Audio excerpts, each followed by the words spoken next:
Another one of my 1, 2, 3 recipes is salsa. Salsa then turns into guacamole. You can make vegetable salsas, you can make fruit salsas, but I guess the way, if you look at it, a tomato is a fruit, so technically most common salsa is fruit salsa. What I tend to do is I have 4 basic ingredients, but then I add a 5th. So I start with tomatoes, cilantro, red pepper, red onion, let's see, I don't need to, and a jalapeno. The heat of the jalapeno is in all the seeds. So since my daughter's probably going to be eating this with me, we'll take most of the seeds and the stem out. If you like your salsa a little bit kicking, you can add more. And then there's also lime juice. Lime juice and salt make the salsa and the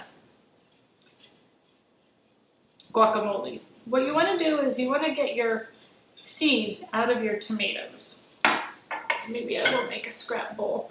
When your seeds are in your tomatoes, it just makes for a lot runnier of a salsa.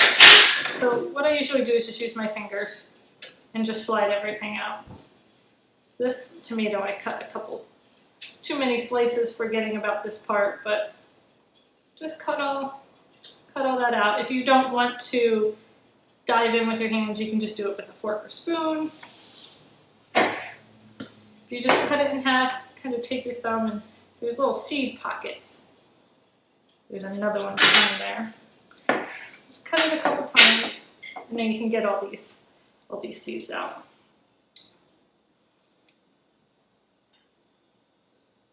Salsas are great when you're having company over. If you keep these basic ingredients in your house at all times, which for the most part, maybe minus the jalapeno, I do. I may not have fresh cilantro, I may have dried. It still adds about the same flavor. You gotta give it a little bit more time to set up, but it's all the same. Red pepper is an addition that I added kind of just out of pure habit of using pepper in all my salads. I don't like too much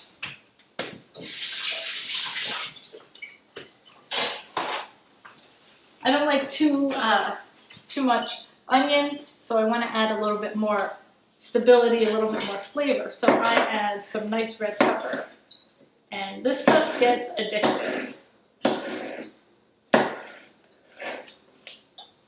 So I'm going to chop up a little bit here. There's some great trades that you can make. If you don't add the red pepper, if you just stick to this simple onion, tomato, jalapeno, you can do like a mango salsa, watermelon salsa I've made already. They go great on fish. They go great on tacos, salads. I've been starting to make salsa salads and then add bean to them. Those work really well. So let's chop up some onions, tomatoes, get everything. Just start mixing it all up. You're gonna get a really nice, colorful, fresh look. I'm gonna add the rest of the tomatoes here and jalapeno, and I'm gonna get some lime juice, and we're gonna start blending this all up. A lot of people put these salsas in a manual food processor.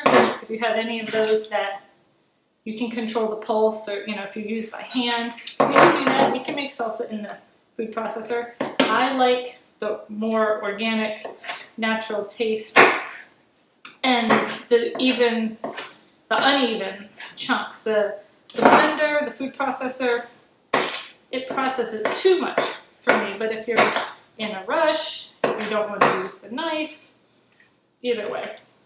Cilantro, you can pull off the leaves, you can cut it up however you want. I usually try to pick out some of the stems. And then remember my little trick for the jalapeno. If you make little matchsticks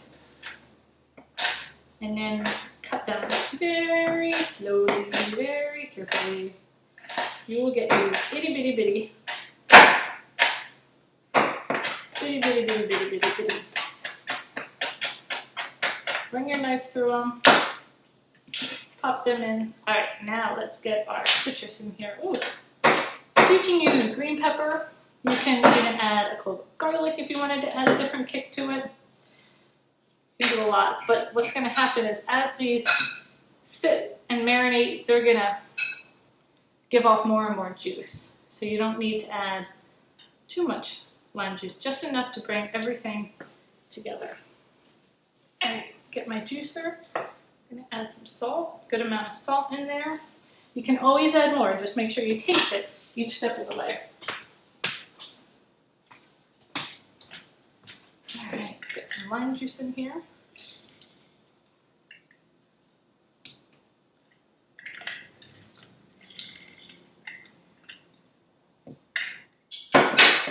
And we have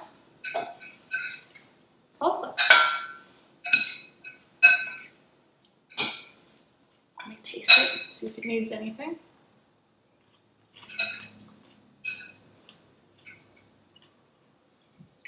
I'm a double dipper, you know that. That's pretty awesome. Fresh. What you can do is use some really good blue chips. I bought these, they're organic, non-GMO. They're really good. Make me feel good if I'm gonna eat a corn chip. At least I know they're not too commercial or too processed. They're a little bit more natural. Mmm. Mmm.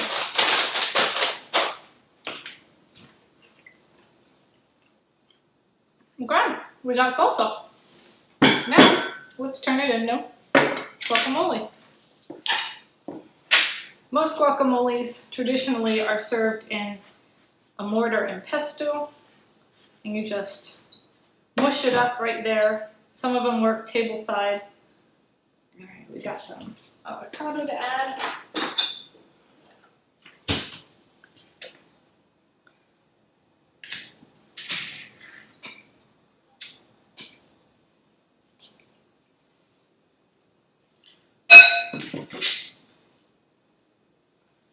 Okay. Told you they are ripe.